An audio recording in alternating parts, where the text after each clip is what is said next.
I said, look, you're not getting any younger. You got to prepare, like, I want to hear these stories, right? Like, give me your memoirs of Vietnam or whatever. He was like, I kept bugging him about this the whole time. And so what he ended up doing was, instead of this kind of like gritty, like, Band of Brothers war story, what he did was he wrote stories for the granddaughters, right? He wrote stories about Arf and Kitty and Woof, and he would send, every couple weeks, he would send these stories back to the kids, and they'd read them, and he'd, start drawing pictures of the kitties and the dogs as they're doing. And each one of those little animals was one of the grandkids personified. And later on, there's this other character that joins the story, Spike.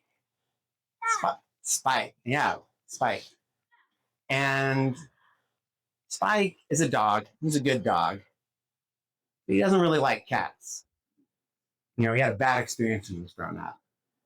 And so I remember talking to my dad.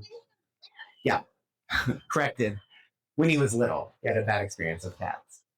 And you could kind of tell, right?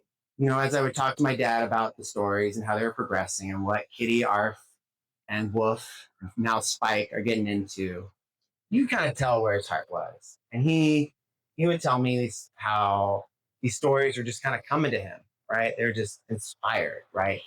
Divinely inspired, right? And there was kind of this connection that he had.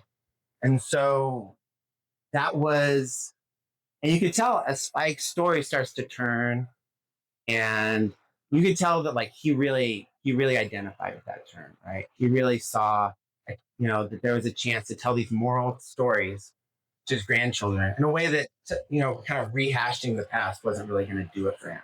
That's not how he wanted to go out. And so that was what that kind of work, right? We talked about all the work that he did in his life. That was the work he wanted to end on, right? And so he had gotten through his whole life, accomplished all these dreams. And this is what he's doing at the end.